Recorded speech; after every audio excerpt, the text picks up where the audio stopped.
Hey, it's Andrew Downs. I'm proud to support Three Beards Media, and I would love to work with you. If you need merchandise for your company, organization, band, softball team, whatever, I can help. From name brand apparel to promotional items, large orders or small, online stores, and more, I can help your brand stand out. AKC Marketing is local, based in Johnston, and we are an employee-owned business, so our costs are low and our turnaround times are fast. But most importantly, we give you personal service to make sure you get exactly what you're looking for. Email me at andrew@akcmarketing.com or find me on social media, and let's make some cool stuff together. Now sit back and enjoy this Three Beards Media podcast.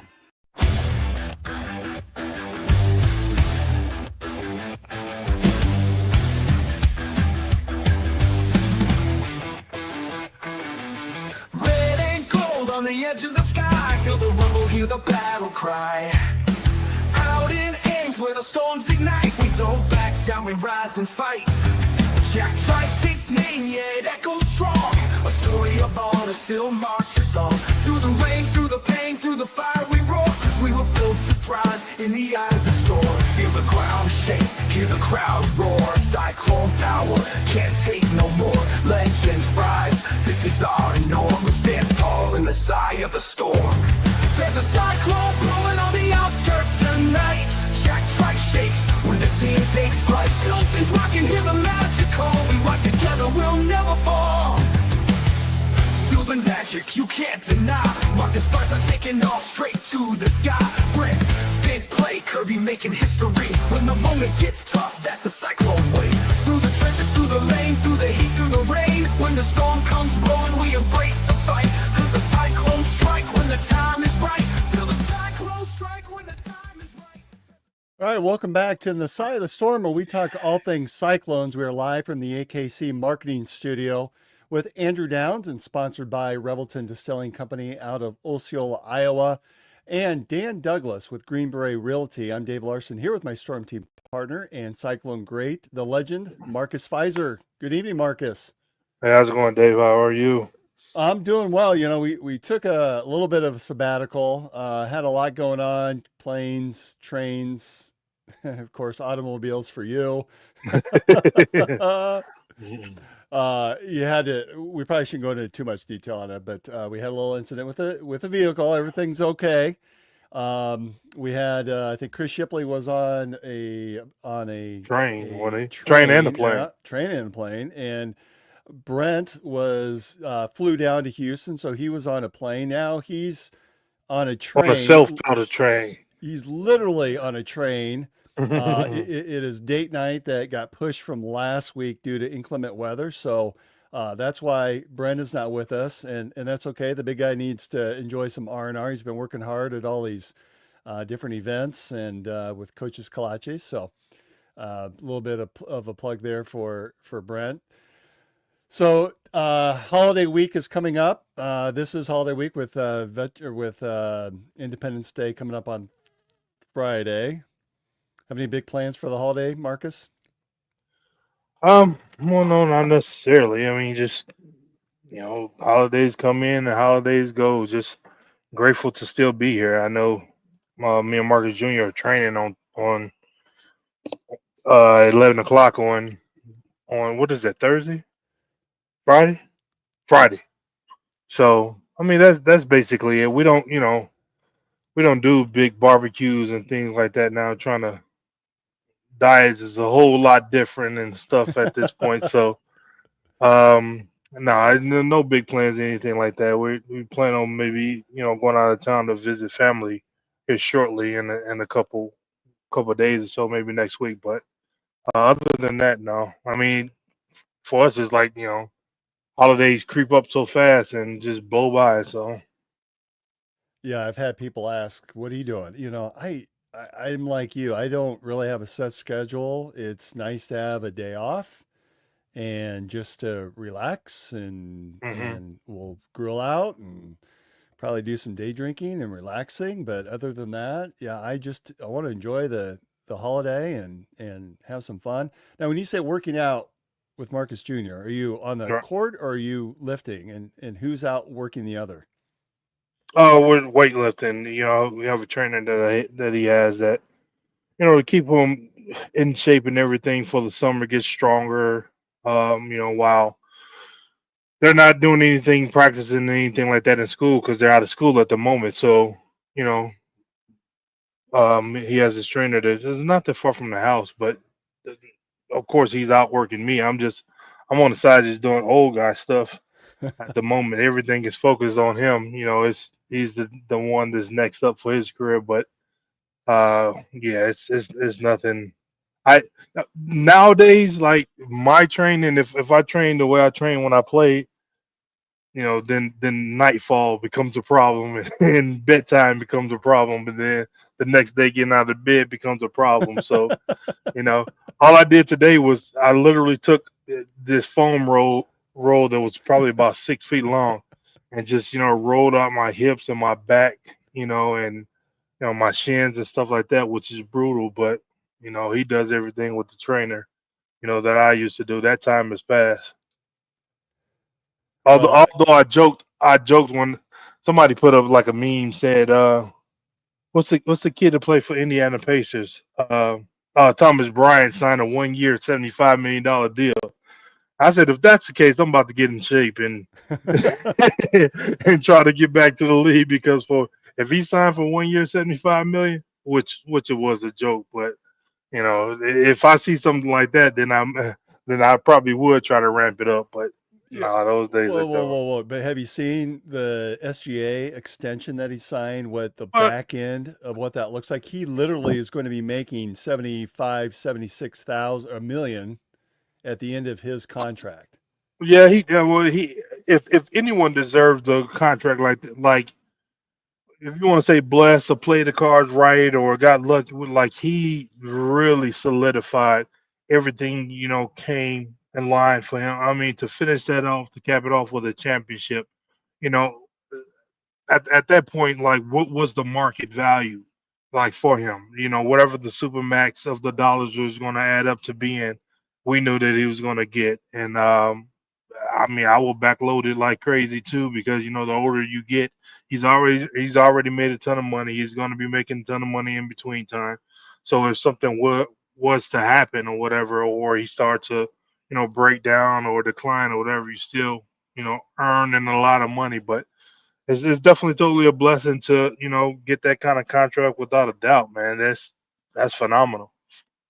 Well, and you talk about money, and I think LeBron had just announced, and we have Chris here, looks like on YouTube, has commented about LeBron's 1 year deal. So LeBron had a player option for this next season and signed it. It's upward of, I want to say 53, 55 million. Do you think LeBron's looking at this going, yeah, I might have another 3 or 4 years left if I'm going to get to Um, $70 million a season?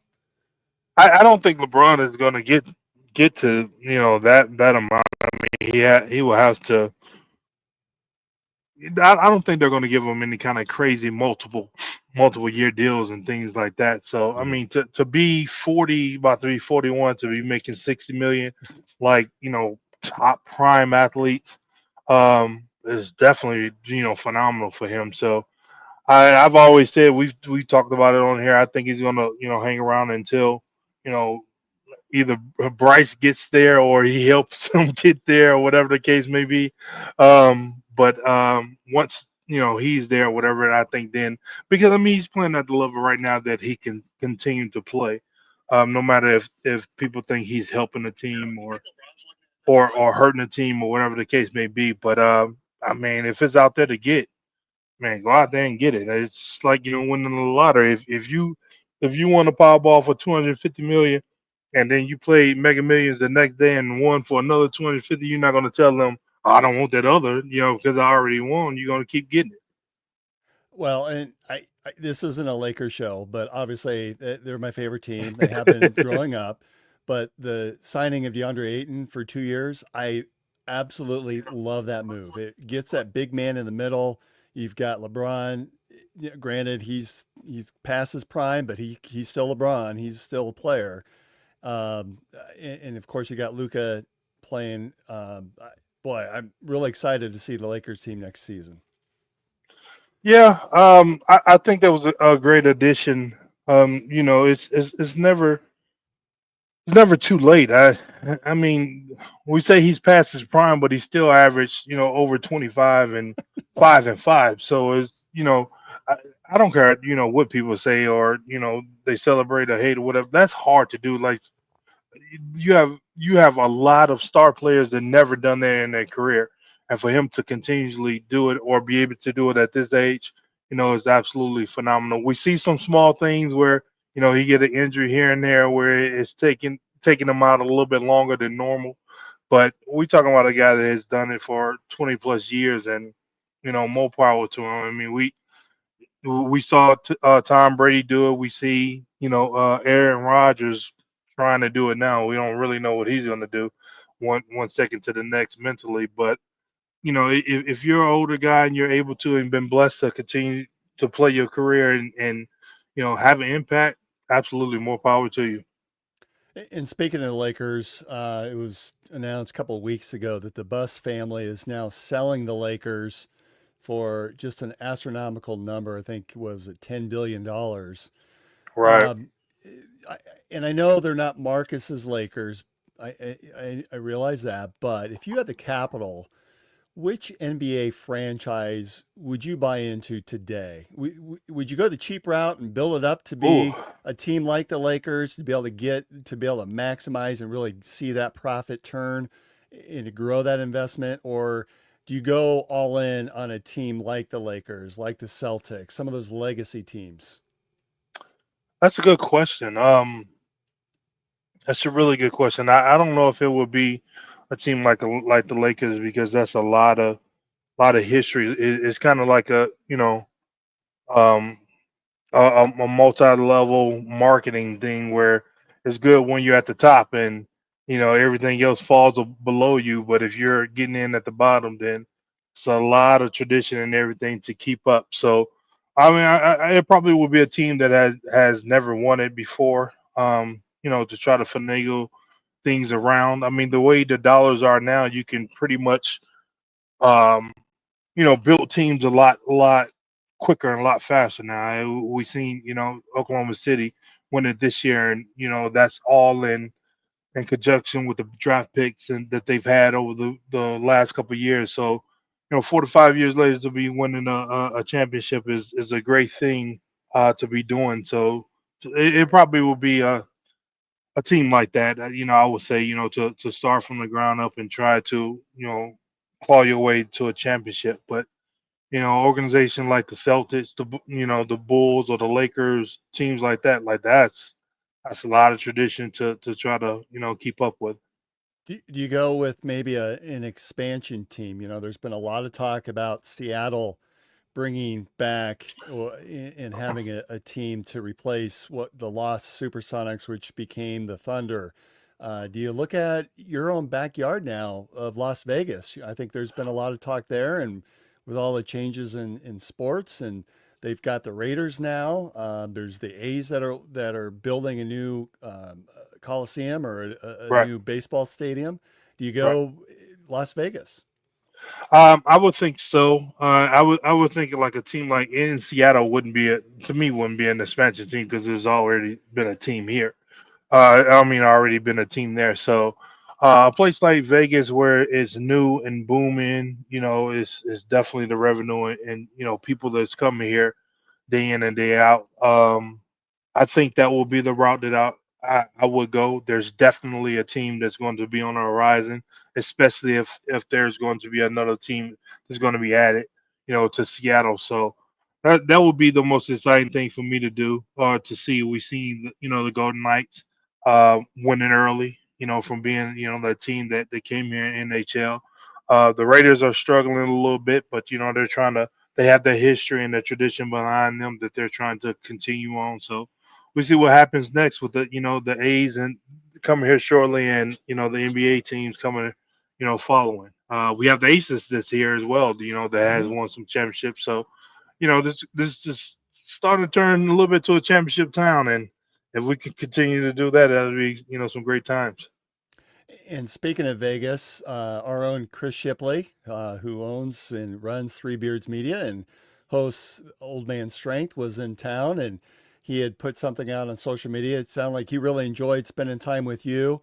How was your experience with Old Man in the Sigh of the Storm? Oh, we had a good time, other than the fact that he put out a little wager out there that he was a little nervous about, and when he showed it to me, I told him I don't think that's gonna cash in, man. Just the points alone during the basketball championship. I just it got to that point to where they were playing a lot of defense, and I was like, that looks like there's going to be a lot of points to be put on the board as it got to halftime into the third quarter, and I think he kind of agreed. And it was the one game where the Thunder came back and to win it, late in the game. So, but we had a good time. Finally got a chance to meet, catch up on some, Cyclone things. Met one of the guys. I think he said one of the guys who does something at the sports book. I forget exactly what he does, but he's from Iowa, and he had that picture from where I took a picture with him when he was a kid. Made me feel a little bit old. Now he's a grown adult, grown man walking around, and me standing there, having the picture with him when he was a little bitty little boy. So, but we had a good time. Had some good food, and had a chance to sit there and watch the game. Do you get recognized a lot anymore, or was it just the environment that you were in with a former Iowan that remembers meeting you as a kid? It's hit or miss. I don't go out much. I don't go to a lot of different places. I'm the same the way I was when I was playing as I am now. If I get looked at a lot because of my size and height and everything like that. Little overweight now, so everyone think I play football, but working on that. But now, if you're around my age, a little bit younger, as sports fans, especially basketball fan, if you see me getting out of my truck, I got some, Iowa State paraphernalia and Chicago Bulls and stuff like that on the truck, so you might recognize that or whatever the case may be. But the same way when I was playing, I'm a people person. I walk past, a million people looking at me. If a million people wanted me to sign autographs, I'll stop and sign every autograph. But other than that, I just try to get to the spot that I'm trying to get to and just keep moving. So, since we last spoke, and you made reference when Chris was in Vegas, you guys sitting down watching the finals together. That was Mhm. not the game that Tyrese. That was not Game 7. No, That it was, just ended in absolute disaster. But that was something that we were all well aware of, that he was fighting this injury to his calf calf, right? muscle, right? And it was that same side, that same leg that you saw it in Game 7. So Tyrese comes Mhm. out, he hits what, three threes. The Pacers are up early in the first quarter, and then disaster strikes. He tries to drive the lane, and you could just see on the video. And we just we started snapping each other and making a note within our chain, our text chain. You saw it Mhm. happen. It You just saw it. it was just horrible Mhm. in retrospect, and it's so hard to say after the fact. But do you blame him for continuing to play? Do you think he made the right move? He's going to be out for the likely for the full year, and I think that was a question that I have. I think we see the wonders of an Aaron Rodgers that tries to come back within a matter of months. That's not realistic, but generally it's 6 to 8 months. And then you look at the fact that Tyrese is in a sport that he's running up and down a hard surface. There's a lot of slashing. There's a lot of lateral movement, starting, stopping, quick succession. And realistically, that's not conducive for healing and coming back to full strength right away. So you would think that his time on the shelf is going to be a little bit longer than other athletes. So for all practical purposes, he's going to be out for the entire season. It looks like the Pacers are planning on it. So did he make the right move in trying to play Game 7? Well, I think he played Game 6, and played fairly a good amount of time, and I think with that kind of injury, as a player, you feel it and Um, I think if you got out there, then it feels a lot better than what it may really be underlining of everything that was going on. And to be in Game 6 and then come out to game 7, he had, it's the last game of the year. It was for all the marbles. So he came out extremely well, made 3 big threes early on, was rolling and moving. He looked good. And he just was hooping. And so it's one of those situations like I mean, immediately when I saw it, when I saw how it went down, and even Junior was like, he turned the, come on, Terry, he turned the ball over. And I looked at it, I said, no, that looks like an Achilles. Even before we ran it back, anything like that, just by the way, and looking at his calf, and once they replayed it and showed his calf muscle of that tendon, snapping back up, I knew immediately, and I was, instantly, I was just heartbroken. I mean, just to the pit of my stomach, because I know as an athlete, like, your body feels a certain way, and that's the thing of having an injury, like whatever the injury is, or as guys get older, that muscle memory of what you used to can do or want to do, you're just going to naturally do that. Your body's not going to stop you from doing it. I say it all the time, as a lot of what Derrick Rose went through, his body, his muscles was so fast, he's just like Bo Jackson. The whole breakdown of what happened to Bo is his muscles were so strong when he got tackled, and he just fired that hip to come out of the tackle. It popped his hip out of socket. So it's just what the athletic body is going to give you. And Tyrese was just out there hooping, and immediately I would assume the trainer asked him, "Did you feel it popping?" And I saw him say, "I did." So I would assume that's what he asked him, and he just knew, immediately right there that it was going to be over. So I feel like, he felt like it was good to go. And like I said, if there's a little inkling of it being sore or something like that, then you'll be. I don't think he was moving like he wasn't moving cautiously. He was just moving as a hooper does, and that's just what he was doing. Which I don't blame him. It's game 7. Right. You play your entire life to be in the NBA Finals, much less in Game 7 of Right. the NBA Finals. So Playing that way. Yeah. Right. He had been playing good. You've kind of shared some things on social media and again in our infamous text chain. What can you share with the audience some of your insights? Why do you think this rash of Achilles injuries continue to happen? So we had Dame Lillard, who happened to as well. Jason Tatum with the Celtics.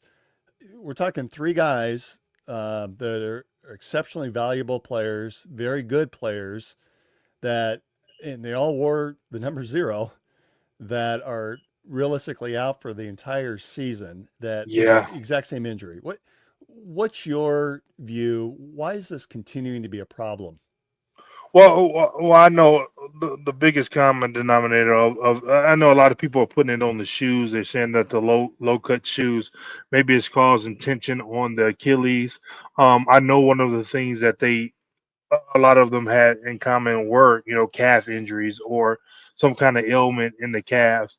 And it's just even with KD, when KD did it, KD had just made a move, and he stepped to get back down court, and he turned around and look at it, because majority of everyone says it feels like someone kicked you or trying to trip you. I remember when my brother tore his Achilles, he said the exact same thing. Like, man, it just felt like somebody kicked me in my heel.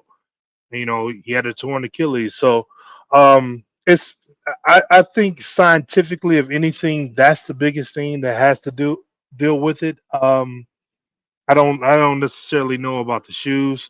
It could, a lot of those guys wore, low cut shoes, and it could be the tension on the heel, or whatever the case may be. It could be, ankle taping being too tight, or if they have on ankle braces. It could be a number of different things that could contribute to it. But athletes are what athletes are. They're not going to stop. People say what they call it a false step, or where you step. We've been doing that move, that step back to get leverage to go for years. Steve Smith, Smitty had, that drop step, puts off that back leg, and Keon Dooling did it extremely well. Did it to us a couple of times when he played for Missouri, to get around the corner. So it's just an athletic move, just you know, coincidentally this year we've had quite a few of them, and um, now it's something that they're possibly going to be looking into a little bit more to try to eliminate that from happening for sure. So if you're the Pacers, what do you do for next season? And for that matter, the Celtics, we see what the Bucks have done. I mean, what they've done, they're going for it. I mean, they released Damian Lillard. They have signed a couple of guys. They're still going full steam. What's your approach if you're the brass of the Pacers and the Celtics?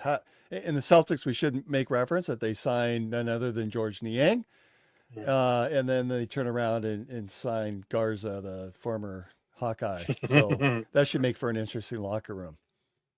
Well, it, it depends on like them letting the Bucks cutting Damian Lillard is was to make room for the signing of Miles Turner. But in terms of JT and Halliburton, I think they're going to have to sit all year long. I mean, there's no point in even you'd be hard pressed to try to rush Tyrese back, even if that team was the exact same team.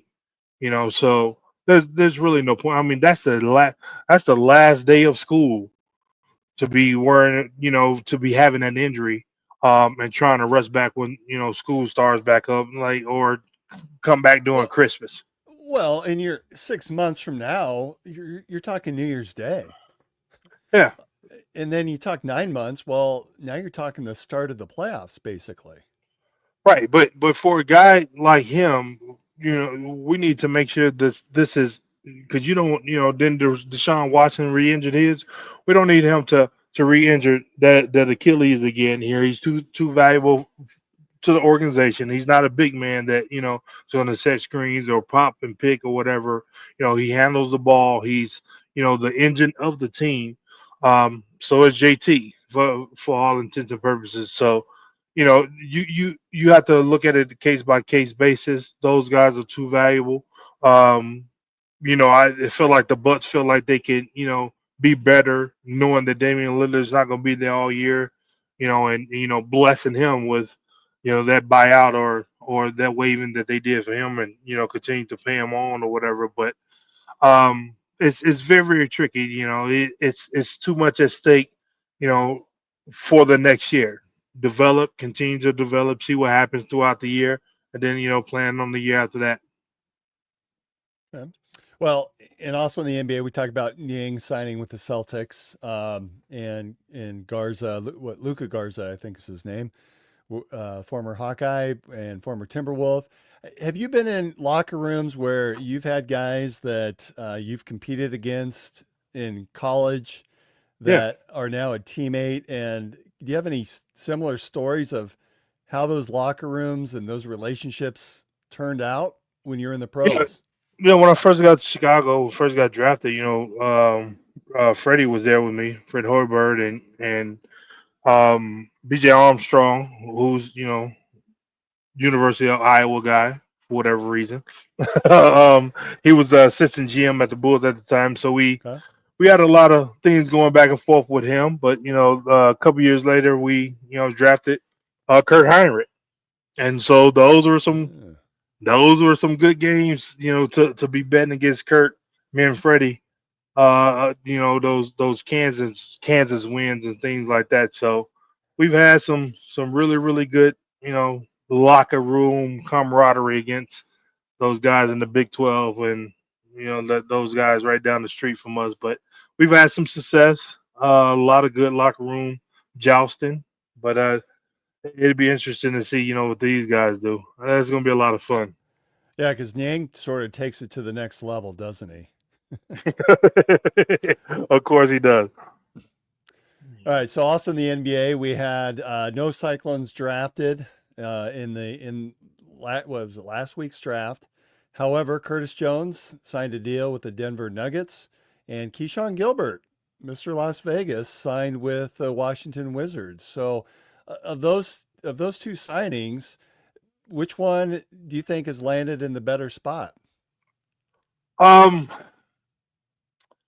Probably Curtis. I mean, I think they're looking for not to take anything away from Keyshawn, but Curtis they look he can be that scoring spark off the bench. Not have to do too much, play a little defense, just be a harasser and things of that nature. I'm really not too versed in what Washington's lineup is to see what position Keyshawn will be in. But it is definitely a blessing to be able to have that opportunity to continue on and see what happens for them.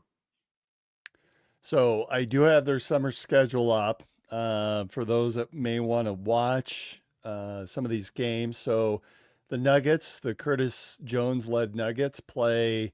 They start next Thursday, the 10th, against Milwaukee, and each of these times are Central Time Zone, Marcus. 8:30 on NBA TV against Milwaukee. And then on Saturday, the 12th, they play Minnesota at 9 on NBA TV. Then the 15th of July against Toronto at 7 o'clock on ESPN Plus. And then July 17th against the Clippers at 10 p.m. Central against on ESPN2. The Wizards, the Keyshawn Gilbert Wizards, play the 11th. So that would be a week from Friday against Phoenix at 8 o'clock on ESPN. So they get the big station there. The July 13th, so that's Sunday against Brooklyn at 7 o'clock on ESPN2. And then the 15th against Philadelphia at 7:30 on NBA TV. So you'd have to compete with the Nuggets against Toronto on ESPN Plus. That they play at 7 that same night. And then they play, the Wizards play again on the 16th against Utah at 9 o'clock on ESPN. So we have 8 opportunities to watch these two former Cyclones play in some of their summer games, and we'll probably have a good feel. And I think those teams will have a good feel for the things that Keyshawn and Curtis can do. Did you play in the summer league at all? Was that a thing when you were a rookie? Well, I played my rookie year. You tend to play your first and second year, maybe a third. I played my rookie year. We played in Salt Lake City. Come on, now, that was 25 years ago. Come on, Salt Lake City, and I think in L.A. or no, Salt Lake City here in Vegas, and then the next year it was in L.A. for a little bit, and then here in Vegas. I think it was a couple games in L.A., San Diego, or somewhere in that area. Then we came to Vegas, but they sent me home after we got here in Vegas. I only played like 2 games here. And what was that like for you as a rookie? It was very challenging.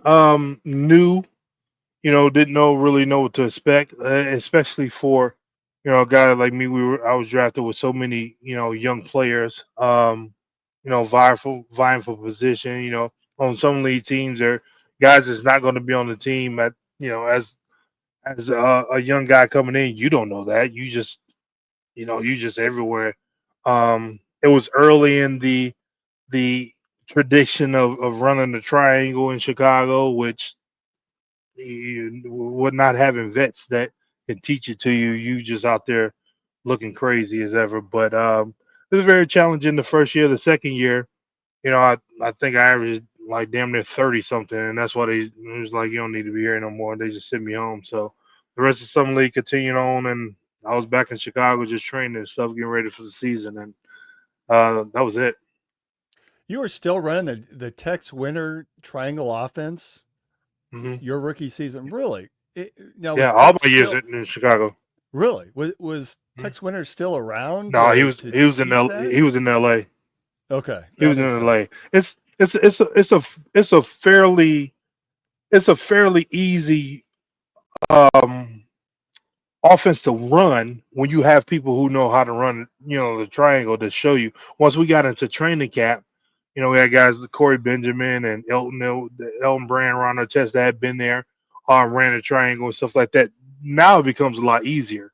When you're trying to teach all rookies who, really, I think I don't remember. I think Ron maybe I had some league with us a couple games, whatever. But we trying to teach our rookies who, you know, don't some league don't want to run the triangle or anything like that. It's just everything is up in the air. But once it's a really really easy flowing offense that's very very effective when you run it the right way, because it's you just have to really know all five positions, even as the power forward or the center. You will be at half court swinging the ball, doing different things depending on where the set is at the time of having the ball. But it's just at that time it was really hard. My second year, going through it for an entire year and understanding the league a lot more. That's why I had more success the second summer league. Interesting. Also in Iowa State sports, Audie Crooks and Addie Brown were two of 21 college women's basketball players that were invited to the USA Women's AmeriCup team for their training camp. Apparently, Addie had some injury issues that flared up during her tryouts, but then Audie Crooks did make the team, and the team has gone through 3 games of pool play. I think they played today against Mexico. So they start the medal rounds, I want to say tomorrow, or it might be on Friday even. I'll have to check my listings. I had all the schedule on my phone, but I just had it up through today.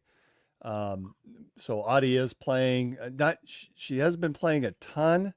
When I've looked, I think she had 4 points today. She gets some pretty limited minutes, and but it'll be good to sort of watch her evolve and continue to play. I think this gives her good experience. Do you remember playing some of these type of overseas international games as a young player? What were some of your experiences like? Just not fun at all. It's not, and that's what I was thinking like the whole time. Unless it has gotten better, but not fun at all. I mean, it's a lot of traveling, a lot of bus traveling.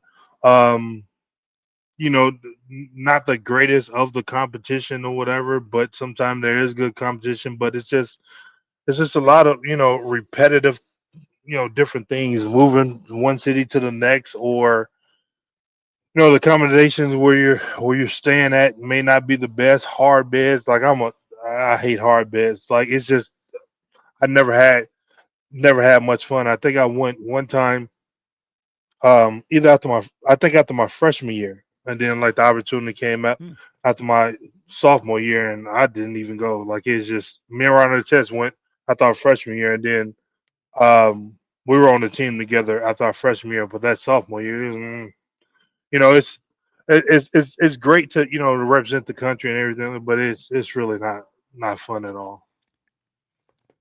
All right, so before we take a quick commercial break, social media channels. We saw an interview that the athletics department put out with Coach Matt Campbell. So after the break, I want to ask Marcus Fizer some of those questions when we come back, and some similar questions. So we're going to leave that as the tease, and we'll come back here after this commercial break, and we are able to hear a word from our sponsors. Making great tasting bourbon requires the perfect combination of ingredients, conditions, and time. The longer it rests, the better it tastes. Revelton Distillery's new single barrel bourbon is made from 80% corn, sourced 100% from Iowa farmers. And unlike mass-produced bourbons, each barrel of Revelton's single barrel bourbon is unique, proofed on when it tastes best.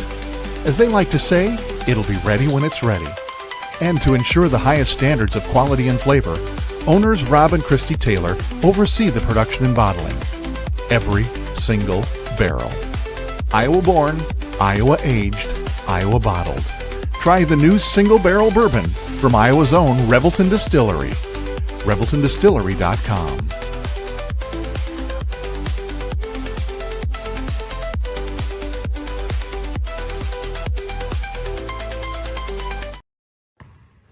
When energy meets precision, anything is possible.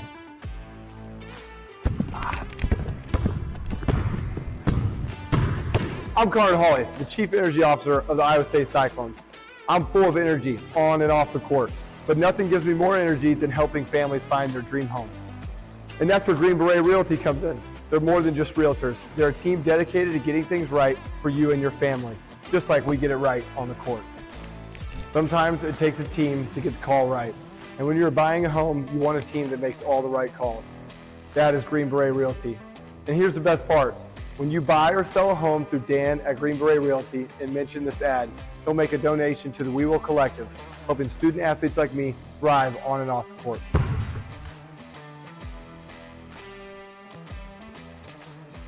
Green Beret Realty, because getting the call right means everything. All right, we are back to In the Side of the Storm. I'm Dave Larson here with Marcus Fizer. Marcus, before we get to the questions that I teased just before the break, not sure if others have been following Iowa State athletics or the football or basketball teams, men's or women's, on social media, but they've really been on fire lately. As you know, we're sitting here as fans, we're in between seasons, just itching for some content to come out. They've been doing a really good job. From basketball, seeing some of the basketball practices and videos and some of the football things. A couple days ago, we saw tight end Ben Bramer take on quarterback Rocco Beck in a 9-hole golf challenge. It took about 30 minutes of my day, and I sincerely appreciate it after some of the days that I've been having. And then I think it was today, we saw offensive lineman Brendan Black, and we saw a day in the life of what his schedule looks like. It's interesting to see these athletes in action and what their days look like, because I think we forget that their schedules are pretty well regulated, even during the summer months when you think, they're a college kid, they're up all night, they're celebrating, they're having fun all day. They're really not. They're working their butts off this summer. Oh no, your time is not your time at all. No matter what people think, people think student athletes have a lot of time, a lot of free time, and things of that nature. But that is not the case. If there's a lot of free time or a gap in the schedule, that coaching staff is going to find a way to fill it one way or the other. If it's going to be weightlifting, or if it's going to be doing some kind of philanthropy work, or getting into the gym or doing something, you're not going to have a lot of time to just sit around and play video games. Have you seen the new helmets that were advertised on social media? I don't think I have. So I've got it there on the screen. It's the shade of red has shifted a little bit. So we're used to the last, 10 or 12 seasons, a little bit of a darker red. This one is the traditional cardinal color. And we see the white cyclone script with the gold around it. I tell you what, that looks really sharp. Yeah, that's really, really nice. That's a good balance of the colors to me. It's not overwhelming. I like less is more to me. Not one way or the other. I like the cardinal, and then the gold and the white strips. That just look real, real classy to me. Like I'm that type of a low key guy. I'm not gonna come through it in the lime green suit. I just want it to be, real nice. If it's a blazer, it's navy blue or black, I'm gonna have on, a white shirt and a nice tie, and just leave it like that. And you're right that the stripe on the helmet really adds a lot just overall. And I think Brent, one of his seasons, he had that sort of same motif up on top. So I'm glad to see this return. It really is just a sharp look. I would love to see. I would love to see the the Buckeyes and Ohio State and the rest of those people like how they do with the stickers. I mean, I would love to see us doing something like that with the tornado, with the cyclone, the stick on the stickers. We had that. That's a good call out. I thought we were going to do that. And it was it was one of Brock Purdy's seasons. It would probably take me too long to try to find it, but they were really doing that. Yeah, it was more the Cyclone just sort of face logo rather than the Sinado version? What happened? I don't know. They were handing them out. They, for whatever reason, 300-yard game, 100 yards receiving, so many catches, probably tackles, interceptions. Hmm. I I've never heard why they took that away, but I thought that was kind of fun to see. Yeah. Yeah, players really like stuff like that. Yeah. All right. So the question. So Cyclone Athletics was on Instagram, and they had asked Coach Matt Campbell during their bus tour some questions. Don't know if you saw this, I but did. I want to ask you some of the similar questions. So, Marcus Pfizer, what or who is your favorite music artist right now? My favorite music artist right now would And it probably cannot be it cannot be Diddy. no, P Diddy. After P Diddy never been my favorite artist. I don't know how much of artistry he has, but my favorite artist right now that I probably listen to the most is probably Kevin Gates. Being a Okay. Louisiana guy, Louisiana kid, from the same area. Some of the same struggles, but I really like his music. All right. Pineapple on pizza. No, Pineapple on pizza, yes or no? absolutely not. So you and your wife coming to Pizza Pit. You've talked that story before about driving Hmm. how many hours just to get her Pizza Pit because she asked for it. No pineapple. Did she like No, pineapple? like pineapples, period, but not on pizza. Not on pizza. I'm not big. I'm not big on cooked fruit. Yeah, I'm talking about apple pies or anything like that. Like I like my fruit in its natural state. I'm not big on it being cooked. Okay. Marcus Pfizer, the wrestler, and a couple of weeks ago, we saw the cartoon character version of Marcus, which was actually quite appealing, quite muscular. If we take Marcus Pfizer and pull you into the WWE, what is your walkout song? Walkout song. Um, I don't know. That's a good question. I've never had a walkout song or even thought about one. Probably the champ is here. What Ali used to come out to. Ooh, all right. Probably that. Try to hone in some of those championship moments and feelings from the great one. And what's so amazing is here we just talked earlier that you would not buy an established legacy team because you wanted something new, but yet you Mhm. take Muhammad Ali's walkout song for you. But that's an athlete though. That's an athlete. That's not the establishment of an organization. When All you right. buying the Lakers or the Celtics, and immediately when you walk in there, you see all the banners hanging. So You see it's more of a sign of respect then. absolutely that in trying to channel some of his inner greatness. So we're gonna call it that. If Michael Jordan probably had a walk off song, I'd probably use that one as well. All right. This is always kind of a fun question to ask. You're on a deserted island, or you're planning to be on a deserted Planning to island. be I don't know how okay. you'd ever plan that, but you're on a deserted island. If you could bring any one thing with you, what's the one thing you would bring? That if it's any one thing that will work, I mean, because things like cell phones or television and stuff like that probably wouldn't work. So, um, probably just an abnormal amount of water. People don't realize how Keep it important water is. simple. People don't realize how important water is, especially on the deserted island when you can't get any fresh water. Okay. Last question. If you could have dinner with any one person, dead or alive, who would it be? Mm.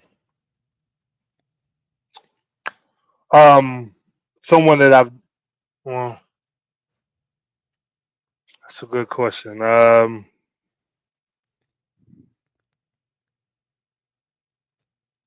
I although I knew him, never had dinner with him, it probably would be Kobe Bryant.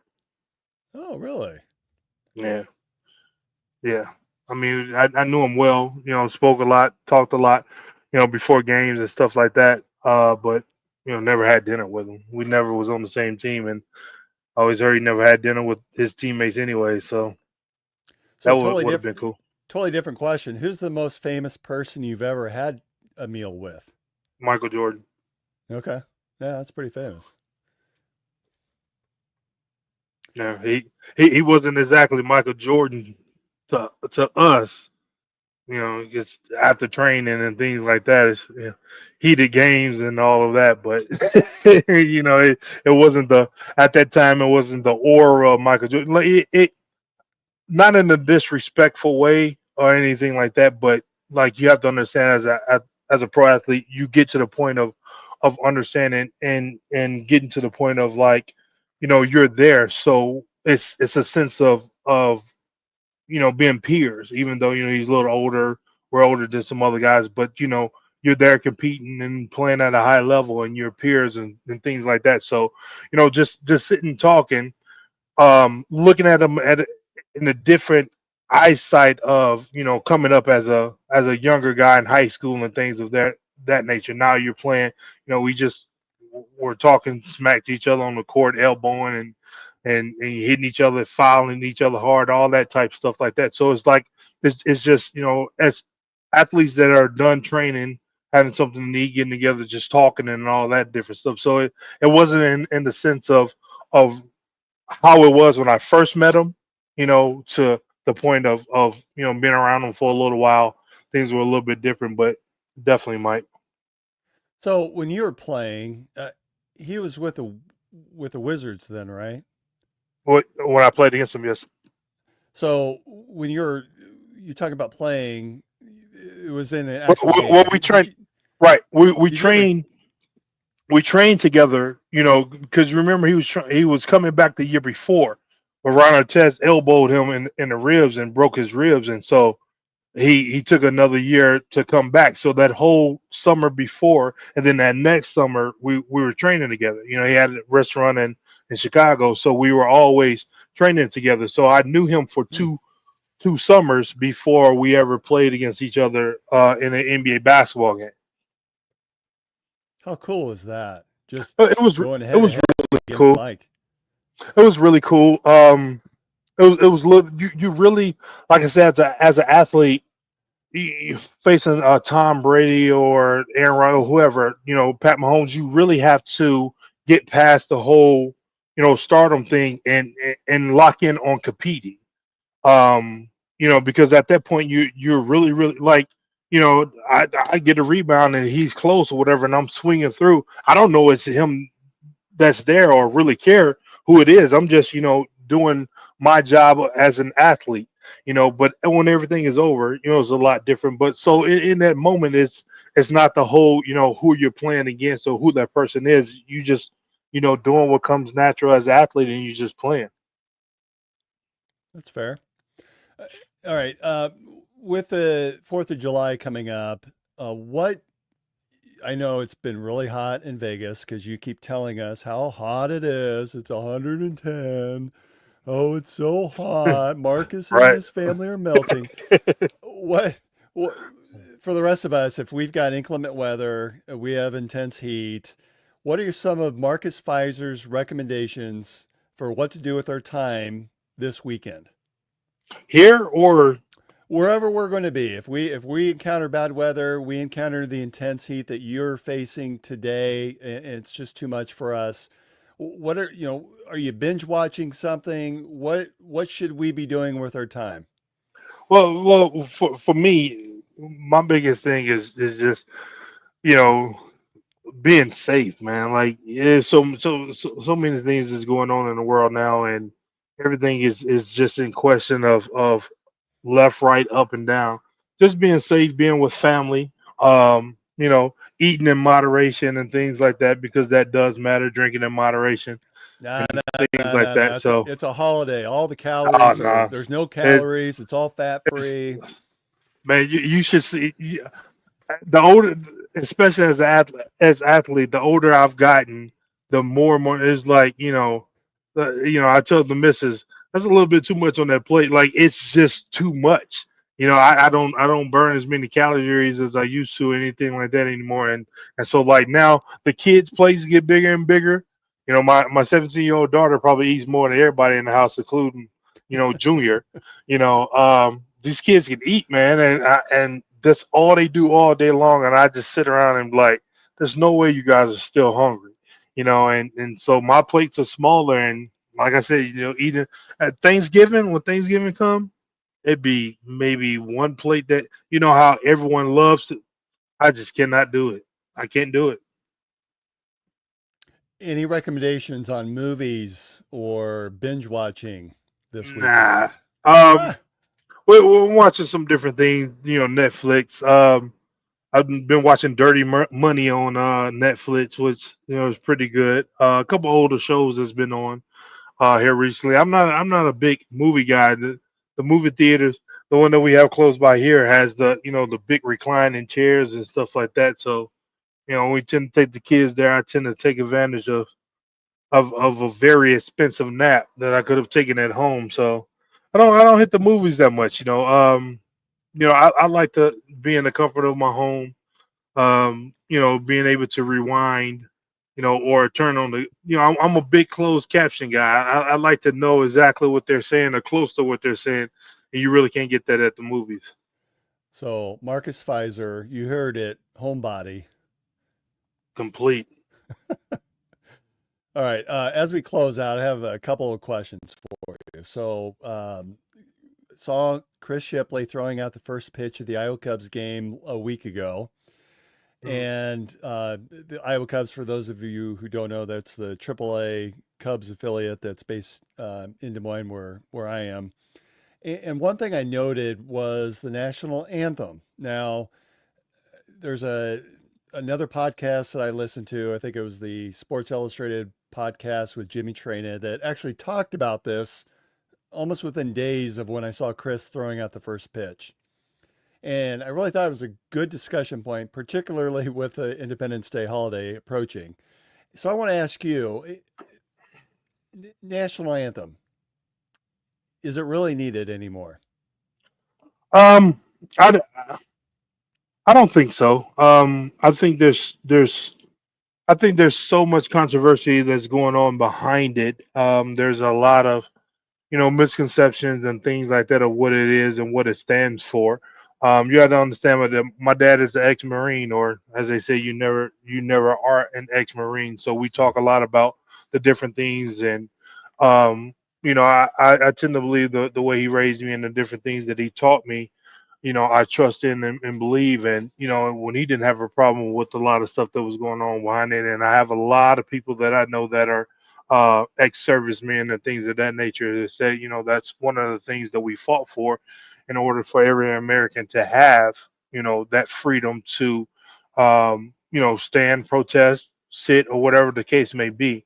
They don't feel like it's a disrespectful thing, but there's a lot of different things that's going on, regarding it. I understand the symbolism for it. It's Well, but but even but before a football game or a basketball game, baseball game, yeah, anymore. And when I was listening to that particular show, I started thinking about it, and I should have looked this up, but Mhm. I'm curious how that got started, that it became just a historical thing now that we're used to. It's ingrained into our culture, right? Yeah. Before every marathon I'm a part of or every major race, you do the Hmm. national anthem. Every sporting event, you hear the national anthem, and you think, "Hey, how did that get started?" I'd love Hmm. to hear the history behind why did we do that. Uh, but then the other part of it is just, do we need to do it? Like, I get the symbolism of bringing us together as a collective group of Americans, but that's why we have all of these different holidays and celebrations. That's what we should be doing. But I'm just wondering the symbolism of doing it before a sporting event, if that's needed today. Yeah, it's something like I know the national anthem of "O Canada" front to back. Like I can every single word because I've heard it so much. It's actually a pretty nice anthem, but it's not mandatory that like if you're a guy who wanted to go to the locker room, they wouldn't stop you from doing it. It's if you're there. I don't know even know the rules now if guys want to sit or whatever the case may be because I'm not playing, but yeah, it's just something that happens, you know, every single sporting event. And when you're playing against a Canadian team, now you have to stop the clock, a couple minutes earlier because they got to do both the American anthem and the Canadian anthem. So it's just something that we've become accustomed to. Yeah, I was just kind of curious. Do you, as an athlete, again, you hear it before every single game. Is it hmm something that, like, as athletes, you guys talk about the the fact that they play the American the national anthem, or do you just it's part of the game, it's part of the ritual? It's part of the game, the ritual. I mean, it gets to that point. So when that time comes, it's slowing down to get ready for the action. It's kind of a small break in between the time. Like I said, I've known guys that to actually go to the locker room during the time and not even in protest of the anthem or anything like that. Years before this whole Colin Kaepernick thing or whatever. It's just that 3.5 minute, 4 minute window, 5 minute window, or if you're playing against a Canadian team, it could be 7, 8 minutes now. Go into the locker room, do some other things that probably need to be tidied up and things of that nature, and then you come out ready to go. So it's just a part of the game. Well, again, with with the Fourth of July and Independence Day approaching, I thought it was an interesting question to ask, and I mean nothing, I think in terms of continue to have respect for the men and women that have bled and fought for this country and for our freedom to have a podcast like this to just talk openly without fear of retribution. Right. I think that, heck, Dan Douglas is a service member himself, so Right. I think it's something that uh, we have friends and family members that are service members, and so it's just something that it was an interesting idea and concept that that particular show threw out there. And being a former athlete that listens to national anthems over and over and over again, I was just kind of curious what your thoughts were on that, and whether it's something that should continue, or maybe some consideration should be made to perhaps end it, and maybe something else is Yeah. picked up in its place. Or again, I really don't know. I'm not an expert on that. What that would look like, but Well, I yeah. thought it'd I, be worth I, questioning. I really, for me, my thing that I deal with people, um, especially the older I get, it is that I try to be as much as in the middle as I can about different things, no matter what way I'm leaning one side or the other. I always have a problem with whoever or whatever situation that's trying to make everyone be on the same of what they think because we're human beings and that's just not going to happen. We should be adult enough to agree to disagree and not even have any differences about a situation that we're agreeing to disagree on. But that's just not how the world is. You have some people that you know damn near have aneurysms if they see someone sitting doing the national anthem. Like that's Yeah. really not bothering you. You have a serviceman right beside you. Like coaching high school basketball, I've seen situations in the stands where people get upset and say things, and then servicemen come over and correct them and say, no, that's their right to do, and it's just a whole spectacle that lets you know that it's just personal feelings and emotions, which is okay to have but when you're trying to impede on someone else, it's kind of like when people say, only God can judge me, but we're walking around judging everybody each and every day and every second of the hour. Well said. Well said. So obviously Independence Day is coming up. We're 2 days away, and probably by the time that a lot of you download this or watch, it will be Independence Day. We thank you for joining us.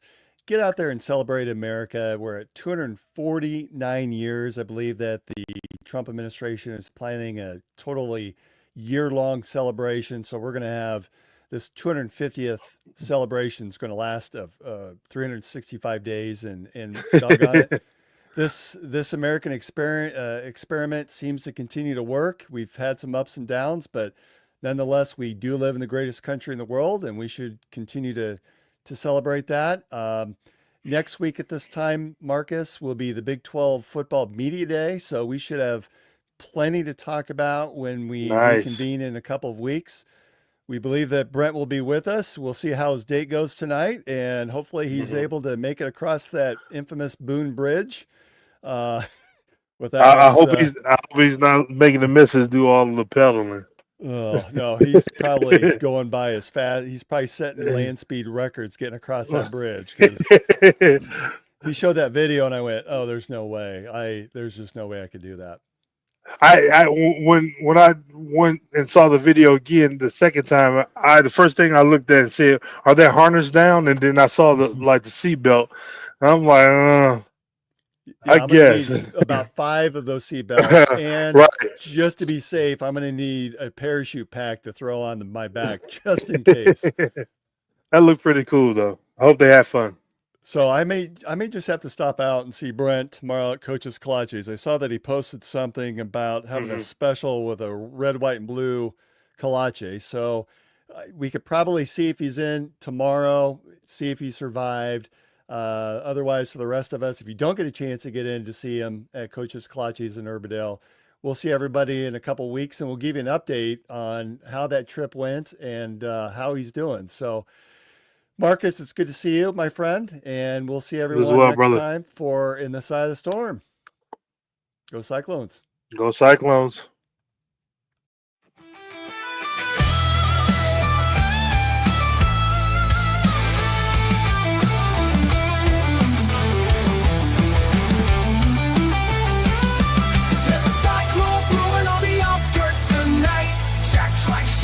When the scene takes flight, Hilton's rocking, hear the magic call. We rise together, we'll never fall. There's a cyclone brewing on the outskirts tonight. Jack Trice shakes when the team takes flight.